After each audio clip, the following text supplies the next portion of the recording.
Boa tarde, pessoal, tudo bom? Então, hoje a gente vai estar entrevistando o Júnior Cavalca, que vai estar apresentando para gente o projeto Vila Jansen. Ele está produzindo espumantes e vinhos próprios, está trazendo um novo formato, tanto, como eu posso dizer, de produção e um novo entendimento para o consumo, a comercialização do mundo do vinho. Então, para a gente é uma ótima oportunidade para conhecer como que o mercado está se comportando e o que eles têm para nos mostrar. Bom, meu nome é Dima Souza, eu sou diretor da Divina Wine Club e mais uma vez eu agradeço a você por seguir a gente aqui no Instagram e peço para você, seguidor, também seguir a gente e se inscrever lá no YouTube. A gente vai aguardar só o Júnior entrar para poder iniciar o nosso bate-papo.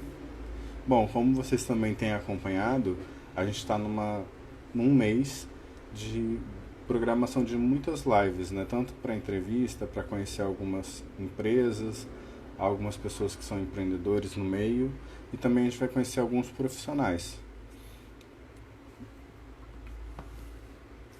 Deixa eu entrar com ele aqui só um minutinho.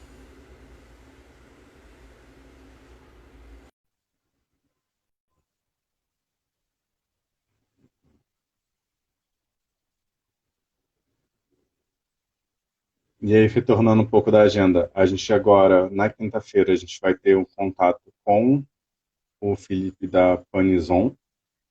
Na semana que vem, a gente tem uma degustação às 8 horas com o Breno de Farias, que é sommelier. No dia 18, a gente vai conversar com a Michelle, da Vinícola Hélios. E no dia 20, conversar, ter um bate-papo com Medusa Wine Bar, daqui do Rio.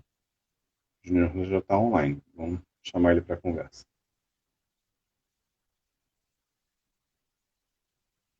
O Júnior já está online. Vamos chamar ele para conversa. Boa E aí, Júnior, tarde, tudo bom? Boa tarde. tudo bem? Me ouve bem? Sim, sim, tudo tranquilo. Bacana. Então, Júnior, eu estava falando aqui com o pessoal que hoje basicamente a gente vai deixar você falar sobre o projeto que a gente tem tanta curiosidade para conhecer e que vem mudando também um pouquinho do que a gente entende sobre o mercado do vinho. Aí você explica para a gente como que é, né? Produzir vinho, tendo ou não tendo vinhedo, tendo ou não tendo vinícola, como que funciona toda essa questão e o que que vocês têm para trazer, né, para o mercado nacional e qual que é a diferença da Vila Jansen para as outras empresas. Pode ficar à vontade, se apresenta. E aí, qualquer dúvida, eu vou te perguntando por aqui. Bacana. Antes de mais nada, eu gostaria de agradecer o convite, Dimas. Muito obrigado por abrir teu canal para a gente fazer um bate-papo sobre isso. Meu nome é Júnior Cavalca, enfim. Eu venho... A minha carreira profissional ela foi construída na área de logística e tecnologia, né? Eu brinco que eu caí no mundo do vinho em 2013, eu caí no mundo do vinho, né? Vindo de uma A gente vem de uma empresa familiar e a gente profissionalizou elas. E a minha mãe era comerciante, e todo comerciante eu brinco que é biscateiro. Ele é aquele cara que gosta de fazer negócios. E aí eu caí no mundo do vinho porque em uma semana minha mãe vendeu de uma marca que a gente tinha algum relacionamento, né? Ela vendeu 30 caixas de espumante. E aí aquilo ali me causou um espanto e um sinal que diz assim, tá, mas mãe, como é que tu vendeu essas caixas? Não, comecei a vender para uma amiga e isso começou a se repetir dentro da semana. E aí eu comecei a estudar um pouco o universo do vinho, o universo da espumante, e eu nunca tinha trabalhado com produto, eu sempre tinha trabalhado com serviço, né? Uhum. E eu tenho um pós-graduação em marketing de serviço também, pela SPM. E aquilo ali me chamou muito a atenção, comecei... E aí, dentro dessa história, isso foi em meados de setembro, né? E aí eu comecei a entender um pouco, eu já estava querendo um pouco sair do mundo da consultoria da logística, porque eu viajava muito, enfim. E aí em novembro e dezembro, a gente tem um grupo no Brasil, que são tudo filhos de donos de transportador, né? E aí eles começaram a ver o meu movimento, enfim. Em novembro e dezembro de 2013, eu vendi 780 caixas de espumante para os amigos. Então, um amigo tinha uma empresa que tinha 150 funcionários, ele comprou as caixas para ele, o outro tinha 500 funcionários. Obviamente que a marca que eu trabalhava era tudo preço. Não era um preço que eu considerava justo pelo produto. Era um Uhum. preço que, cara, vamos ver o que acontece, né, Dimas? E dentro disso, passando 2013, entrando em 2014, eu disse, não, só um pouquinho. Nós temos muita qualidade nesse produto, e esse produto tem qualidade ainda, por mais que eu não trabalhe com essa marca, tá? Eu não sou aquela pessoa que vou ficar denigrindo, eu acho que eles têm muita qualidade, eles deixam de atacar muito o mercado pela qualidade do produto que eles têm. E aí eu comecei a fazer um trabalho tirando um pouco o peso do líquido. Porque como eu acreditava no Uhum. líquido, qualquer coisa que eu fazia com aquele líquido, as pessoas me retornavam ficando maravilhadas com aquele líquido. Cara, esse líquido é muito bom, enfim. E aí eu criei toda uma cultura no mundo do vinho e comecei, através disso, entender esse universo do vinho. A marca não era minha, enfim, eu investi muito dinheiro, até chegou num ponto de ruptura, né? Onde essa ruptura ela não foi mais para frente. Né? Eu tava infeliz, eles estavam infelizes, enfim, e a gente não andou mais. E dentro dessa história toda, eu disse, cara, esse conceito, eu que fui atrás, eu que briguei, eu que lutei, não é justo eu deixar isso fora. E nessa história toda, eu já tinha o registro da Vila Jansen, que era a minha marca, é onde minha mãe e meu pai nasceram, enfim, então tem todo um Uhum. histórico de vínculo naquela vila, né? E aí eu comecei a fazer esse trabalho dentro do que eu já tinha entendido de tentativa e erro com a outra marca. Então, o que, que eu comecei a perceber, né? Que tu criando a necessidade no consumidor final, ele automaticamente ele começa a consumir teu vinho. O que, que eu quero dizer com isso?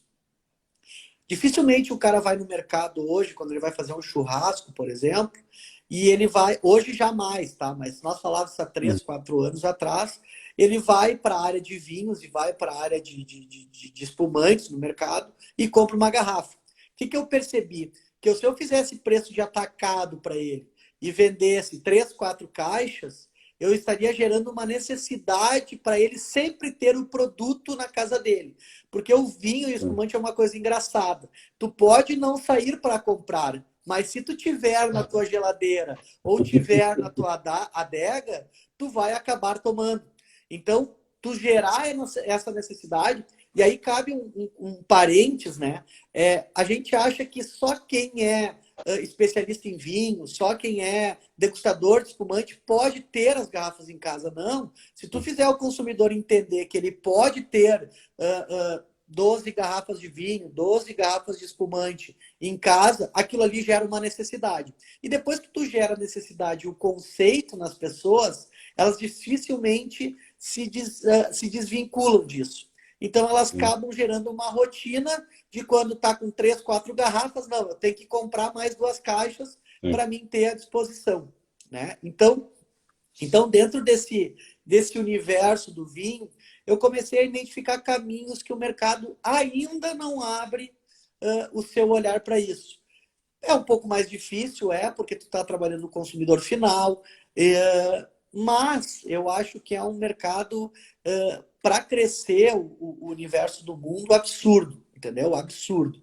Então tem, cara, eu não posso abrir todos os projetos que eu tenho dentro da Vila Jansen no primeiro momento, né? Mas tu Uhum. sabe de alguns, né? Sim. Mas a gente está preparando, já era para estar no mercado a marca Vila Jansen, mas a gente está fazendo alguns estudos ainda, né? E a gente acredita que a gente está trabalhando com o lançamento oficial para botar o carro na rua, literalmente, dia 1º de novembro. Tá? É a Ótimo. data oficial para dizer o seguinte: olha, chegamos. Mas, obviamente, a gente já quer começar a fazer as vendas antes do 1º de novembro. Então, a gente já está preparando algumas coisas para a gente tocar. Obviamente, a pandemia atrapalhou um pouco, né? Mas tem um lado bom também, que a gente pôde parar um pouco, pensar algumas arestas que a gente tinha aberto e aí conseguir diminuir essas arestas aí para ir para mercado mais fortalecido. Então, falando um pouquinho de Vila Jansen, abrindo a nossa conversa, essa é um pouquinho da história do meu mundo em relação ao vinho.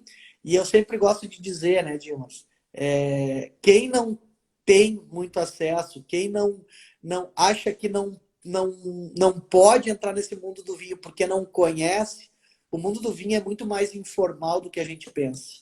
Ele é muito mais amor, ele é muito mais energia, ele é muito mais agregador do que a gente pensa, visto as famílias que produzem uva. Né? Então, pode ter uma garrafa de 5 mil reais? Pode, mas muitas vezes é uma família que produz essa uva para a garrafa valer 5 mil reais. E aí nós estamos falando de família. Né? Então, assim, tu pode pegar, desculpa a liberdade, tu pode pegar o melhor sommelier do mundo, ele criar o melhor universo do mundo, mas aquela... Entrou uma ligação. Então é o melhor universo do mundo, e ele vem daquela família. E família é a questão de coração, é a questão de união. Então eu daria esse recado, é o seguinte, cara, se você não tem ainda vínculos com o mundo do vinho, pode buscar, pode ir atrás, que vai ter muita gente ajudando e tentando te levar para esse mundo que ele é fascinante. E é muito bacana você falar disso, porque me linkam a duas conversas. Uma que a gente teve anterior a essa, em que você conversava um pouco comigo sobre, né, mercado, o papel do sommelier e tudo mais, e uma muito recente que foi com o professor Adolfo Lona, em que a gente falava, tanto em ambas, né, a gente falava da importância dos papéis das pessoas envolvidas. E aí, quando você fala, né, da questão da família e tudo mais, eu fico lembrando muito quando a gente trabalha com importador ou com distribuidora, que a gente tem muito profissional que ele sabe vender o produto, mas ele não consome aquele produto. E isso, para mim, é extremamente incoerente, porque ele acha que ele não pode ter acesso àquilo, e ele deveria ser o primeiro a ter acesso. Porque se ele sabe o que ele está vendendo, se ele consegue aprender e absorver, né, seja por degustação, em casa, em qualquer momento, não tem que ficar criando firula para consumir vinho. Se ele entende que ele também faz parte daquilo, além de uma pessoa de papel fundamental para a comercialização, ele também é uma pessoa que pode chegar, sei lá, para um produtor e falar, olha, ou para o dono, né, da distribuidora, alguém que ele tenha mais proximidade, falar, senti que tinha alguma diferença nesse vinho do outro que eu tomei para esse. O papel de opinião dele também é muito importante. E aí a gente fica se perguntando, né, você que já está há algum tempo fazendo essas pesquisas de mercado, a gente acaba entendendo que tem vinho e tem cliente para todo mundo. Nessa conversa que eu tive com o Adolfo Luana, a gente acabou falando assim, em macro áreas, a gente vai ter praticamente 10 grandes segmentos de consumidores. E dentro desses 10 grupos, a gente vai ter milhares de outros. Então, assim, tem a galera que consome vinho de até, sei lá, 30 reais, e que é a grande parte da população. Mas a gente também tem, assim, uma pequena parcela que consome vinhos, que é o que ele fala, assim, não são vinhos nem produzidos no Brasil, porque aquele indivíduo acha que ele tem um paladar muito sofisticado para um vinho que a gente produz. Ok, ele está no direito dele, a gente tem que respeitar isso.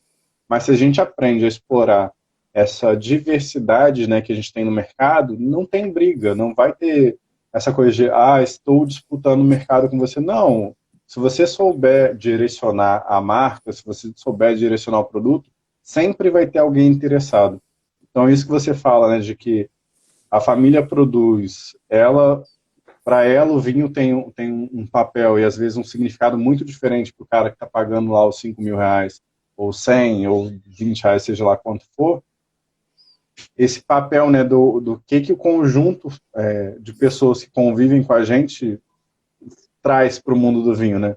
Porque aqui em casa, por exemplo, eu falo que as pessoas que moram comigo que são nômades. Minha mãe passa de vez em quando aqui no apartamento, meu primo não é uma pessoa de consumir muito álcool, a minha irmã praticamente não bebe. Mas sempre que há uma oportunidade, a gente faz algum drink, alguma coisa que muitas das vezes envolve vinho. Então é aquela coisa assim, ele está agregado. E aí tem até aquela experiência, vermute utiliza vinho, mas as pessoas não sabem disso, a informação não chega. Sim. Então, essa coisa que você fala, né, que depende do ponto de vista, é muito importante. E aí eu te trago, né, o questionamento para a gente continuar a conversa sobre, assim, do que você, morando onde você mora, que vivencia essa cultura do vinho, como que você interpreta o mundo do vinho como estava na sua adolescência, né, quando você começou a conhecer vinho, até mesmo na infância, para como o mercado está posto hoje? Existem mais desafios, menos desafios? O que você entende desse mercado? Cara, o que que eu vejo, tá? Eu acho que o mercado do vinho evoluiu muito, tá? E eu acho que se deve, sim. E aí eu vou parecer até ambíguo o que eu vou falar, tá? Mas se deve muito às vinícolas da Serra Gaúcha o momento que o vinho nacional está, tá? Mas ao mesmo tempo eu faço uma crítica gritante, tá? Que elas abriram muito o mercado, tá? Elas disseminaram esse conceito do vinho, tá? E hoje elas investem muito pouco, ou diria para ti assim, elas eu acho que é pouco, vamos botar a palavra pouco na questão de marketing, tá? Porque hoje nós, as vinícolas no Brasil, elas estão muito sentadas na cadeira reclamando do vinho da Argentina, reclamando do vinho do Chile, porque o governo lá dá subsídio, porque não sei o quê, porque não sei o quê. E aí eu faço a crítica da seguinte forma, eu digo, cara, os vinhos nacionais, não estou dizendo todos, mas nós temos vinhos nacionais e espumantes nacionais excelentes no Brasil. Então, em vez de eu ficar concorrendo por um preço, por que, que eu não agrego valor? E por que, que eu não espraio o meu segmento? Né? Quando a gente fala assim, nós temos um problema no Rio Grande do Sul muito grande, e eu enxergo, eu brinco que eu posso falar porque eu sou gaúcho e já morei fora daqui. Né? Nós somos extremamente bairristas. Nós temos que sair do Rio Grande do Sul. Nós temos que buscar outros mercados. Né? Então a gente está muito dizendo assim, minha espumante é maravilhosa. Tá, mas por que, que lá no Nordeste, por que, que no Sudeste o cara paga 30%, 40% abaixo de um produto importado? Será que não é uma culpa minha de não ir lá e criar? Não é só criar preço, tá? É criar Uhum. conceito. Porque as pessoas falam Sim. muito no marketing assim, mas não, cria o conceito. Se tu criar um conceito e um desejo, e óbvio que o teu produto dentro da garrafa, ele tem que condizer com aquele conceito, sem sombra de dúvida, porque a pessoa vai comprar uma vez. Se aquele conceito mensurar que ela está entregando, ela vai recomprar. E aí tem uma história muito legal, né, Dimas? Eu faço muito isso dos trabalhos dentro das garrafas. Tem muito projeto que está engavetado, que está saindo das gavetas agora para a gente tocar. Garrafas com strass, garrafas personalizadas, enfim, rótulos de metal. E teve uma vez que nós fomos numa feira de joias. Olha como é bacana, né? Nós fomos numa feira de joia, eu estava com o líquido idêntico ao produto que eu vendia na caixa. Só que ele estava com esse rótulo, com strass, enfim, bem desenvolvido, né? E aí cheguei lá, tinha um amigo meu que estava expondo, e disse, cara, qual é a loja de joia a melhor loja de joia que tem aqui que vende para lojistas, que na verdade eles eram atacadistas, né? Júnior, vai lá e fala com o fulano de tal. Cheguei lá, como quem não quer nada, com a garrafa na mão e tal. Quando eu cheguei com a garrafa na mão, o cara já botou o olho na garrafa. Eu disse, poderia falar com o fulano de tal? O cara disse, não, sou eu. Eu disse, que legal. Cara, eu trabalho com espumante. Eu queria saber quanto é que tu precifica essa garrafa aqui que eu tenho na minha mão. E o cara botou o olho e disse, cara, eu olhando a garrafa, não sei o líquido que tem dentro, mas olhando a garrafa, eu estou precificando ela em R$ 390. Né? Então, assim, vamos lá. Eu não estou dizendo que o líquido lá dentro valia R$ 390. Mas olha o agregar valor que a gente está falando numa garrafa. Né? E a minha experiência que eu tive, esse próprio líquido, ele foi muito valorizado. Porque tinha pessoas que pagavam R$ 150 nessa garrafa e elas acabavam recomprando a garrafa. Né? E aí a gente ouve histórias, né? Eu fiz um evento em Gramado, e aí a história mais, só para fechar esse momento dessa garrafa, nós fizemos a gente era parceiro de um fotógrafo bem famoso aqui no Rio Grande do Sul, que ele fazia 7 dias. Ele convidava 12 fotógrafos, né? E fazia 7 dias de treinamento em Gramado. E um dia desses treinamentos era a festa propriamente dita. Ele convidava algumas pessoas onde os fotógrafos tiravam foto com o noivo, tinha cardápio, tinha janta, tinha tudo. E aí eu tinha uma amiga em Gramado, logo que a gente começou, né, que ela era uma parceira em Gramado. E aí a gente fornecia todas as espumantes para os eventos, eles iam tirar fotos, enfim. E na quarta-feira ele fazia o grande evento. E eu mandei essa garrafa para o grande evento com esse rótulo cravejado de strass, né?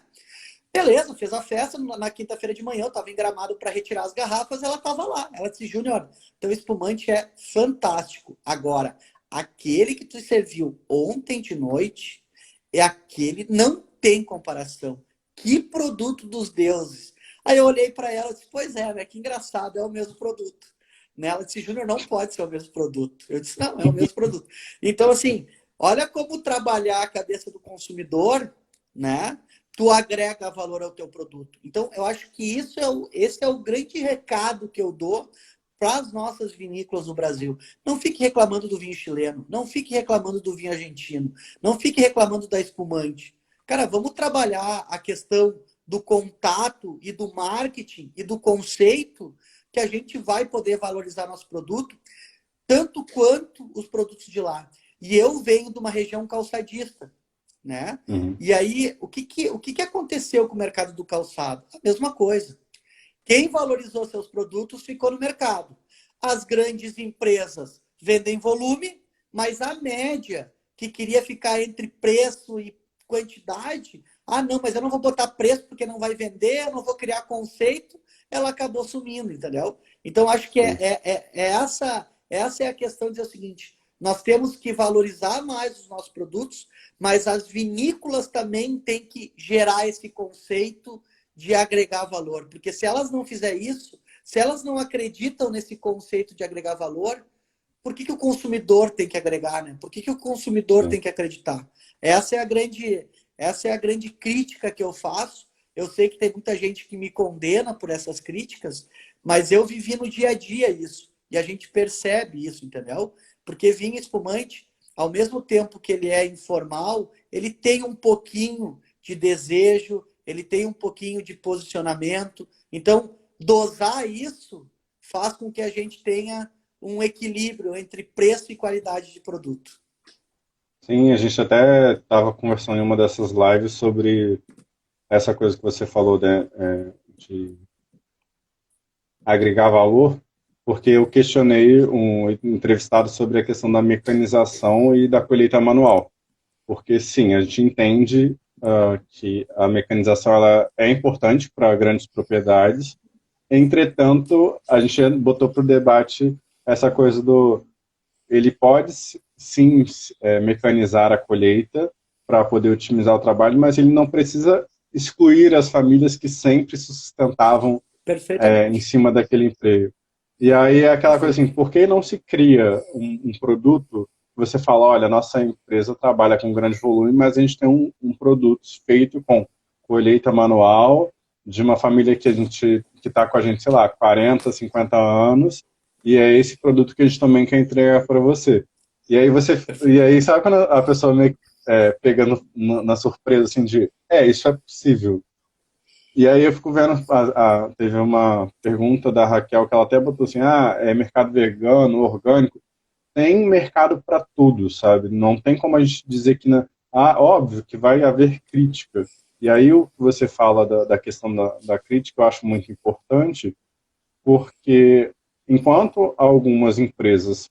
a gente tem mais contato com empresa no ramo nacional, né? Mas enquanto algumas vinícolas estão se preocupando em olhar o que o vizinho está fazendo e abrir uma crítica em cima disso, em outras tantas, e aí a Vila Johnson também entra nesse grupo de pessoas que estão empreendendo um novo modo de trabalhar o produto, porque você não está parando para só fazer a crítica, você faz a crítica, mas tipo, a crítica do outro não é o mais importante para você.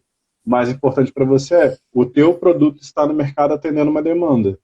E isso eu acho que é o fundamental, sabe? Que as coisas que você fala de ser bairrista, de ter, né, essa coisa da autoproteção do Rio Grande do Sul, isso é válido. E aí a gente falou também da questão de estão se produzindo vinhos no Vale de São Francisco. E se me perguntassem se era possível produzir vinho em São Paulo, no Rio, as pessoas iam dar risada, provavelmente, aí no Rio Grande do Sul. Mas Perfeito? atualmente a gente tem vinho em quase todos os estados. Então, assim, Perfeito? existe, óbvio, uma lógica tradicional, que é muito importante a gente respeitar no Rio Grande do Sul, mas existe um desenvolvimento que ele não tem como ser freado. Então ele precisa ser aceito e ser explorado, entende? Então eu acho muito bacana essa coisa da Vila Jansen saber se posicionar, apresentar o conceito muito próximo do que você realmente está trazendo como produto para ser consumido. E aí eu te faço a pergunta. Talvez você queira manter seus segredos dos projetos, pode ficar tranquilo, mas você responde o que você se sentir mais à vontade. O que, que a gente pode esperar dos produtos que vão vir pela Vila Jansen em novembro? O que tu pode esperar dos produtos Vila Jansen são produtos com alma, são produtos agregadores, são produtos que enxergam que respeitamos todos os consumidores de vinho, né? Desde o cara que toma vinho suave até o cara que vai poder tomar um vinho de 5.000 reais. Tá? Então, eu acho que está na hora de nós acabar com essa questão de diferenciação entre as pessoas. Né? Então, a Vila Jansen, os produtos Vila Jansen, eles vêm com essa batida. Até fim de semana agora, domingo, no Dia dos Pais, nós abrimos uma amostra de um Chirá nosso, que a gente tá para envasar, né? Eu até brinquei com a minha mãe. Minha mãe não é muito de tomar vinho. Ela disse assim: Nossa, esse aqui é o vinho para, em vez de levar cerveja para a beira da praia, levar esse vinho, né, filho? Eu disse: Ah, Uhum. mãe, e tu nos conhece, né? Porque a gente gosta de beber bastante cerveja. Então, literalmente é isso mesmo, né? Daqui a pouco, em vez de tomar, sei lá, 10 fardos de cerveja, nós vamos levar 4 garrafas de vinho, porque ele é refrescante, ele é aromático, e por que não? Né, Dimas? Então, a Vila Jansen vem com esse conceito, ela vem com o conceito de desmistificar esse universo. E já aproveitando essa tua deixa, né, respeitando as pessoas do interior, cara. Né? A gente está com um projeto muito bacana de levar conhecimento para o interior, obviamente com intenção, tá?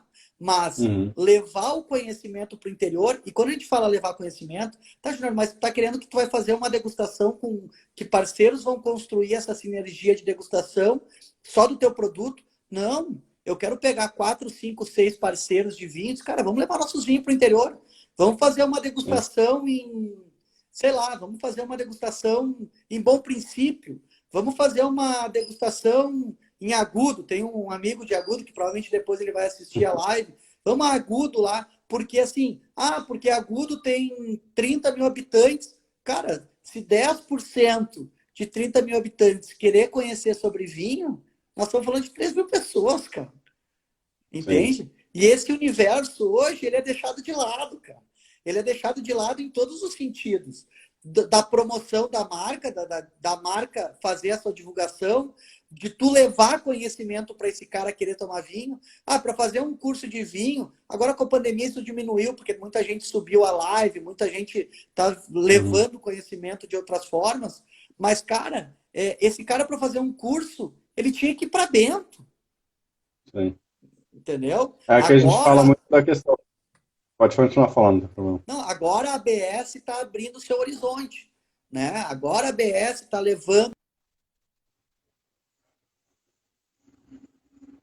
agora a ABS está levando ramificações para isso. Por quê, cara? Tem muita gente querendo aprender sobre vinho, muita gente.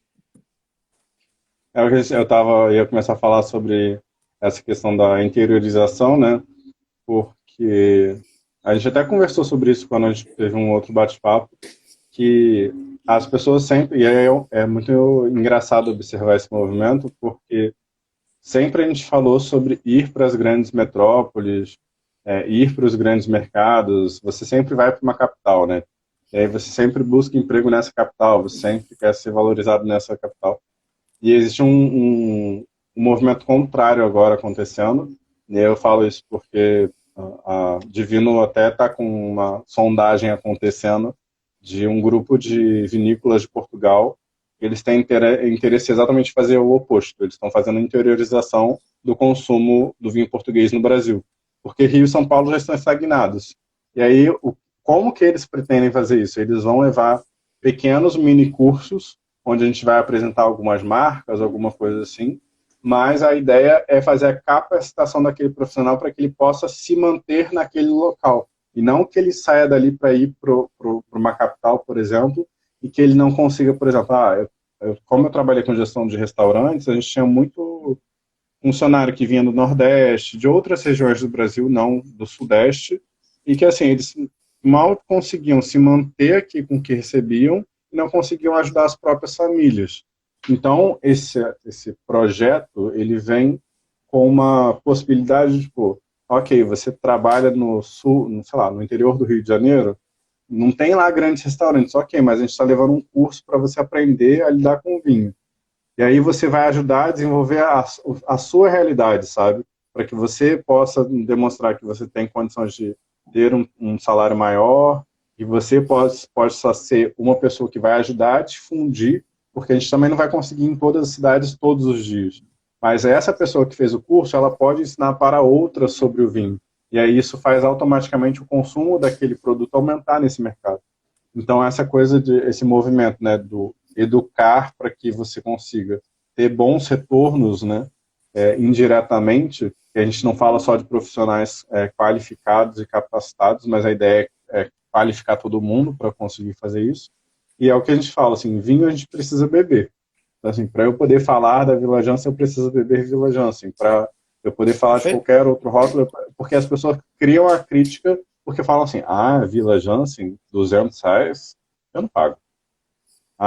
Sei lá, qualquer outra marca, sabe? Mas junta muito o que você observa de característica, produto, visual, aí olha o preço e fala, não, isso não... E aí a pessoa, ela cria barreira, né? Ela não facilita. E a ideia, na Perfeito. verdade, agora é criar facilitadores. É que, é que, E é que, aí, Di- Dimas, pode isso falar. que tu está dizendo, assim, a gente tem que pensar fora da caixa. A caixa já existe. Que nem, por exemplo, vamos vender para o varejo. Cara, primeiro que quando tu bate no varejo, ele pede preço, preço, preço, preço, Uhum. né? Então tu já desvaloriza um pouco o teu produto. Quando tu desvaloriza um pouco o teu produto, tu tá botando ele numa prateleira que tem mais 5.000 rótulos, 3.000 rótulos, 2.000 rótulos. Cara, é uma concorrência desleal. Sim.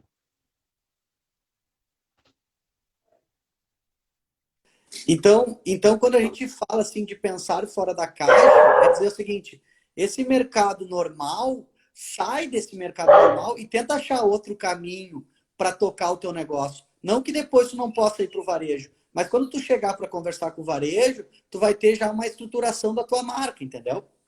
Sim.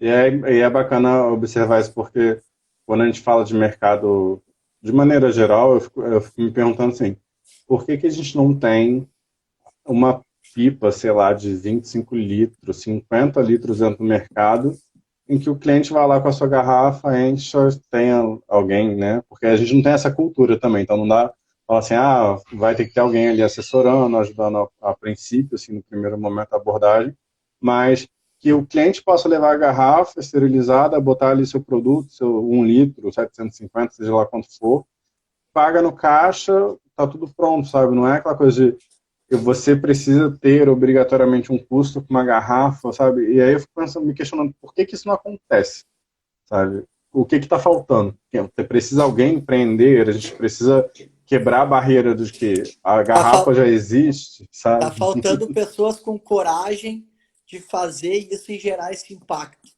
né? Tu sabe que um dia eu tava fazendo uma palestra e aí só tinha pessoas entendidas de vinho, eu era o menos entendido, mas pediam para mim falar, eu fui lá falar, né? E aí eu fiz uma pergunta, eu disse, eu posso botar um vinho de 10.000 reais dentro de um garrafão, né? Todo mundo ficou se olhando e uma pessoa levantou o dedo. Óbvio que não. Eu disse, por que que tu não poderia colocar um vinho de 10.000 reais dentro do garrafão? Sim, Não, porque não. Cara, o vidro é a mesma coisa, correto? A rolha é a mesma coisa, né? E aí todo mundo começou a rir, meio dela, ela ficou vermelha, ela disse, tu tá querendo acabar com os vinhos, tu tá... Eu disse, mas minha senhora, o único preconceito que a senhora tem é com o garrafão, que é o sim, mesmo vidro de uma garrafa. Então, assim, é um preconceito muito grande que a gente tem de algumas coisas que já estão rotuladas, né? A sim. própria rolha, a maioria dos vinhos que a gente está vendo, principalmente nos vinhos mais jovens e brancos, principalmente, a rolha lá, que eu sempre me esqueço o nome, agora não é mais rolha de cortiça, não. É a rolha aquela do... que tu só De gira lá, rosca, né? screw cap.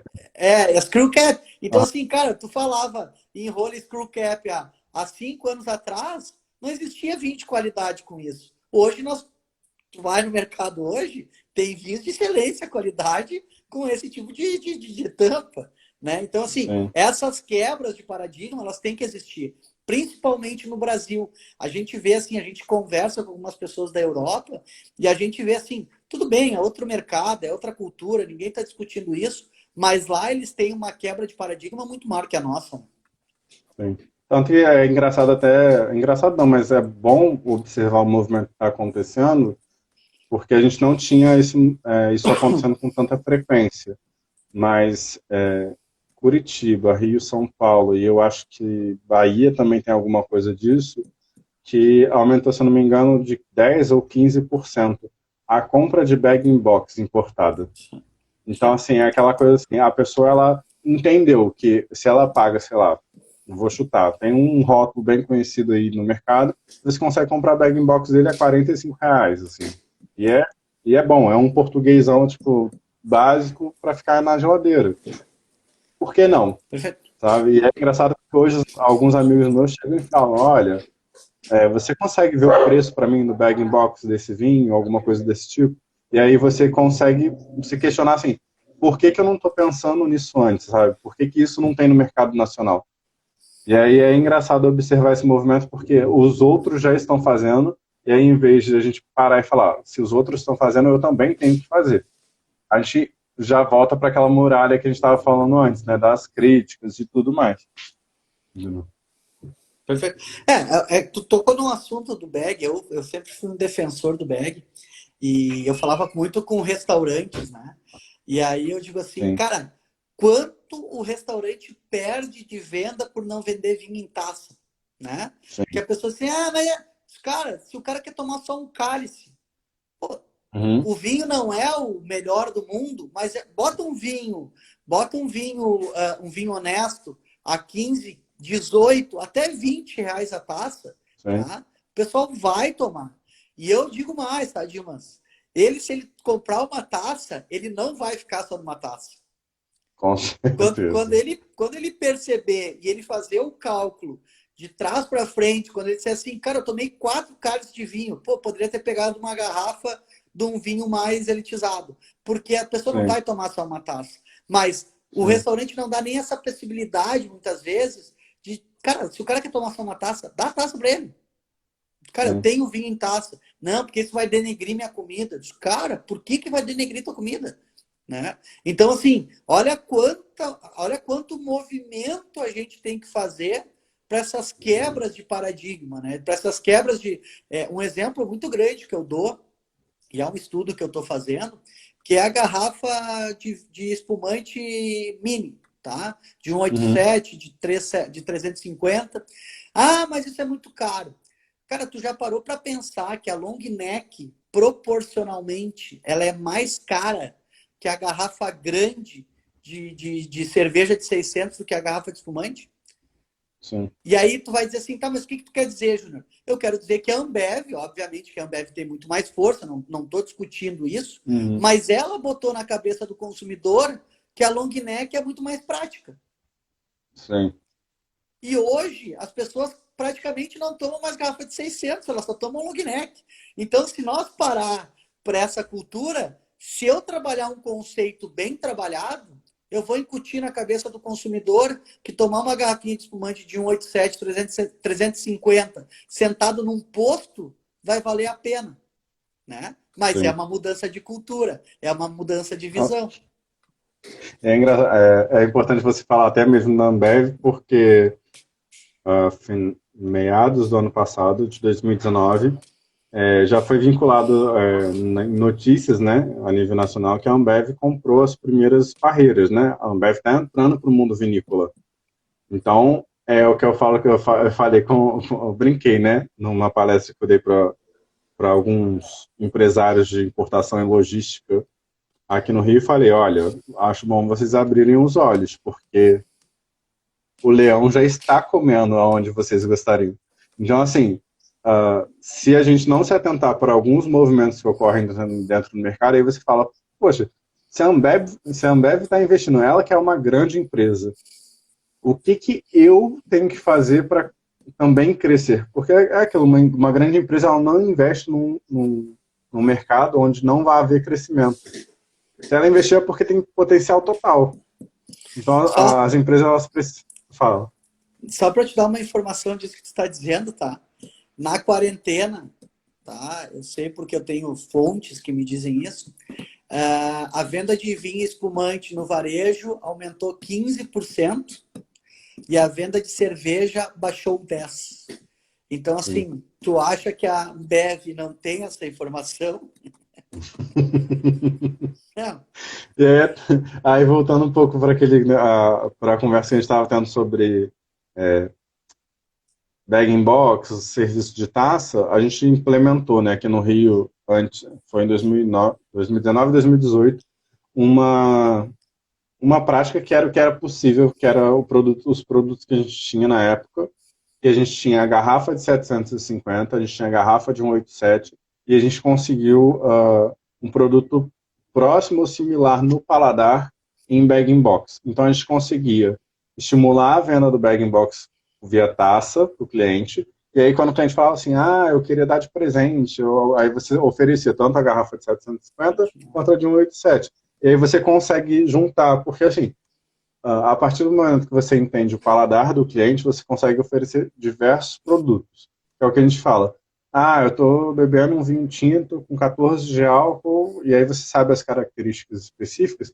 Você não precisa ser um expert, mas se você conhece todos os outros rótulos que você tem, você consegue pelo menos direcionar e falar para o cliente. E ser sincero, olha, a gente não tem mais disponível esse, mas a gente tem a possibilidade de... Aí você mostra todas as possibilidades e fala, esses produtos são semelhantes. Só que as pessoas não aceitam a ideia de que existe similaridade no vinho. Então fala assim, esse meu produto é único, não vai oferecer outro igual não, porque isso é impossível. A gente está falando de uva. E aí, tecnicamente falando, assim, quando a gente passa, né, para a fermentação, principalmente vinhos jovens, aromas secundários frutados é o que a gente mais tem no mercado. Perfeito. Então, as vinícolas obrigatoriamente precisam explorar muito mais, seja em tecnologia, seja em conceito de produto, a ideia de trazer coisas que remetam às características primárias da uva. Ou trabalhar muito bem o conceito de falar, por que eu vou tomar Villa Jansen? E aí ter um leque de motivos, sabe? Que é isso que você está falando do agregar na informação. Mas a pergunta que eu te faço, né, Dimas? Tu é um morador do Rio. O Rio é verão o ano inteiro. Claro, baixa um pouco. Mas, cara, quantas ações tu já viu de vinho? Não vamos falar de espumante, vamos falar de vinho. Vinho refrescante, vinho mais aromático nas areias do Rio de Janeiro. Raras, assim, a gente já é, observando bem essa pergunta, assim, são raras as ações. A gente teve até em grandes momentos pré-carnaval algumas empresas multinacionais que vieram para cá para fazer ação, mas eram ações mais para fazer propaganda. Então era aquela coisa assim, não ia perdurar. Era aquela coisa assim, eles vieram para aproveitar o cenário, pessoas bonitas na praia, né, sunga, biquíni, aquela coisa toda, e o carrinho da marca, que é uma das grandes internacionais, Perfeito. inclusive tinha champanhe passeando na praia no verão, porque era um cenário favorável, mas não é um mercado que eles exploram de forma constante. Não é aquela coisa assim, é verão, que é o que a gente fala. Fizeram uma campanha aqui no Rio que deu muito certo, e aí não foi a empresa vinícola que fez, foi como se fosse um wine bar que a gente tem em Copacabana. Ele fez como se fosse o que a gente chama aqui no Rio de geladinho, né? Que é aquela... Uhum. Geladinho aí Chandomlé? no sul também, né? É a chandomlé? Aí fizeram um geladinho com vários tipos de sabores possíveis Vendeu igual água. Pergunta se no ano seguinte estava aqui. Não, porque fizeram um estudo de mercado. Ah, vendeu, vendeu, mas não investiram para manter. E aí as pessoas muitas vezes perguntam assim, ah, como que faz? Como que é a receita? E é engraçado porque, assim, a receita está dada, assim, não precisa pensar muita coisa. E é importante te falar disso porque hoje muitos empreendimentos relacionados a bar estão vendendo os drinks prontos. Eles botam a mistura em pequenos saquinhos, né, vedados, bonitinhos, entrega aquilo ali para você em casa. Olha a sacada que está tendo, sabe? É uma maneira de se vender. Perfeito, Assim, a gente já perfeito. viu estudo de mercado aqui no Rio daquelas taças plásticas mesmo, que eram dose única, porque barateava, você tirava como se fosse um lacre de Sim, papel alumínio, alguma coisa assim, e era dose única. Cara, genial, por que que não continuou? E aí falam assim, ah, mas é porque ficam arrumando explicações, sabe? Que é o que eu falo, explica, mas não justifica. E perfeito. aí isso, para mim, enquanto profissional, gera uma indignação que eu falo, Mas tem essa, mercado, sabe? mas essa é a crítica. O que tu está dizendo, Dimas, essa é a crítica e é o ponto que eu enfatizo. Porque se a pessoa faz sem marca, ela dificilmente perdura, tá? Mas Sim, a grande vinícola tinha que buscar esse cara e dizer o seguinte, sim, cara, eu te quero para minha marca, entende? Porque isso promove, isso gera mídia espontânea e isso sim, gera valor. Porque tu não vai ganhar dinheiro vendendo essa taça na beira da praia. Tu vai ganhar dinheiro vendendo as caixas depois que o cara se vincular a essa tua marca. sim. Entende? Então, é nesse sentido que eu digo assim. Eu procurei eu não me lembro o nome dele, até eu tenho contato dele. Cara, eu tenho vários exemplos, porque eu fico sempre buscando isso, porque eu digo assim, cara, carrinhos na beira da praia é o luxo do gaúcho. Só que não pode ser multimarca. Porque o cara de Uhum, multimarca ele não vai ganhar dinheiro, ele vai trabalhar um ano, no outro ano ele não vai fazer. Agora, de uma sim. marca, tu vai empatar e tu vai gerar uma mídia espontânea absurda. E se tu usar Sim. isso aí para vender o teu produto depois, cara, tu não tem noção da repercussão que isso vai dar. Né? Então, Isso, essa é a crítica que eu faço. e estranho de tudo isso porque a gente teve alguns pequenos programas voltados para isso aqui no Rio, em que quando através, seja da Divino ou de qualquer outra empresa, esses pequenos empreendedores iam buscar as grandes marcas para falar, olha, eu estou com um projeto para fazer tal coisa que vai utilizar seu produto. Posso vincular sua marca? Não. O engraçado é que assim, o empreendedor, seja ele quem for, ele precisa, desculpa a palavra, mas ele precisa suplicar para a marca para falar: olha, eu estou desenvolvendo uma coisa, eu posso? Desculpa, isso é como se fosse uma propaganda gratuita. Você não Perfeito? tem que eu posso. É aquilo, você tem que mostrar que você tem um produto. Se a empresa não quer, tipo, corre para o outro, porque alguém em algum momento vai aceitar. Podemos, Sabe? Que é o que o podemos, pessoal fala. podemos dizer que é uma startup, né? Uma startup já Sim, com potencial muito grande, né? sim. Que é o que eu falo assim, a gente já tem algumas champanherias aqui no Rio que a gente já compra, né? A gente não consegue mais identificar, se não se tirar o nome, o que, que é barril de espumante e o que, que é barril de cerveja. A gente tem aqueles carrinhos que o dispositivo é o mesmo. A pistola de injeção é a mesma, não tem aquela variação, acho que, para gerar espuma da cerveja, mas o processo é o mesmo. É um barril que você mantém o produto ali, provavelmente gaseificado, espumante, você passa por uma serpentina gelada e você vai servir espumante dose para Gelado. o cliente. E aí você fica falando assim, cara, tipo, que genial, sabe? Isso poderia ser com vinho? Poderia, que é o que a gente vê assim, tem uma cervejaria aqui próximo a Laranjeiras, que eles têm 22 torneiras de cervejas de todos os tipos. Aí eu falo, cara, abre uma casa de vinhos, onde o cara vai escolher o que ele quer comer, e ele vai pagar pelo volume de vinho que ele está bebendo. Não importa se vai ser uma taça da Vila Jance, uma taça da Aurora, uma taça da Miolo, ele está bebendo. E o importante para a gente que Perfeito? trabalha com o mercado é isso. Ele está bebendo vinho. E aí isso estimula o mercado que a gente tem. Claro, claro. Tu entra nessa seara, até se a gente for falar, né, em champanharias, quantas champanharias tu conhece? Entende? Por quê? Porque as pessoas não têm, elas acham que não tem mercado. Tanto é que quando tu vai falar de vinho espumante para as pessoas que não têm noção do mercado, eu tive experiência disso, quando termina a reunião, a pessoa diz assim, quando é que tu vem de novo aqui para a gente falar? Mas até ela abrir a porta para falar sobre isso, ela demorou meses para receber lá para falar, não, mas esse mercado não existe, esse mercado não é assim. Mas aí quando tu começa a mostrar, as pessoas começam a ter uma percepção diferente, que ele é um mercado muito grande e vou afirmar de novo, pouquíssimo explorado, pouquíssimo. Eu diria para ti que ele é um mercado para mais 50, 100, 200 players, tipo a Vila Jansen.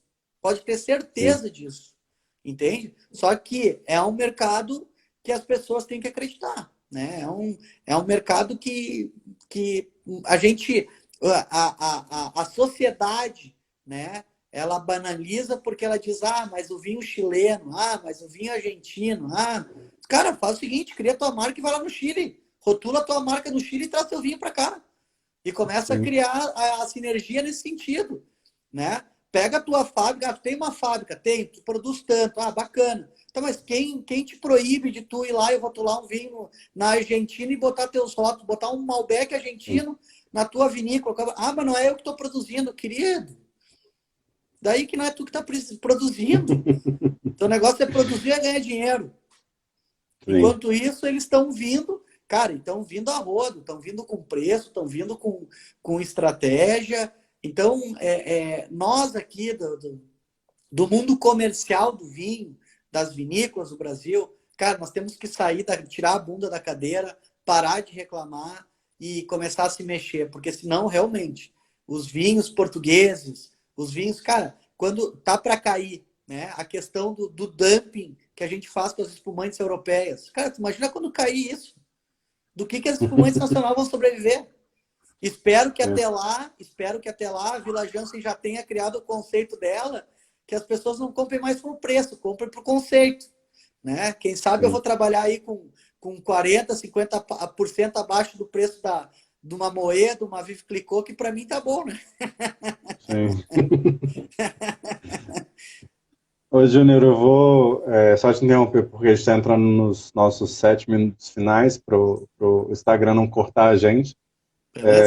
Eu sei que sempre que a gente senta para conversar um pouco, assim, saem muitas coisas e muitas ideias. E eu sempre falo que, para mim, é importante, quando a gente lida com esse tipo de trabalho, porque a gente ouvir quem trabalha diretamente, tanto na produção, ou com marca, ou com distribuição, é fundamental para a gente também poder olhar para o mercado de uma outra forma. Então, assim, eu gostaria de te agradecer mais uma vez pela sua disponibilidade em conversar com a gente, para a gente, assim, poder manter esses vínculos, porque é importante para a gente, eu espero que seja importante para vocês também, para a gente poder ter isso de construir ideias, de desconstruir conceitos, e eu falo que tem espaço para todo mundo, assim, seja para as pessoas que vão só filosofar sobre o vinho, para as pessoas que vão construir ideias sobre vinho, e eu falo, a gente tem que respeitar até mesmo os cientistas, né, que é a galera que está nas universidades, estudando, que às vezes essa informação fica muito restrita à área técnica e não chega para o cliente. Então, assim, muito obrigado pela sua disponibilidade, pelo seu tempo. A gente aguarda ansioso pelo projeto em novembro.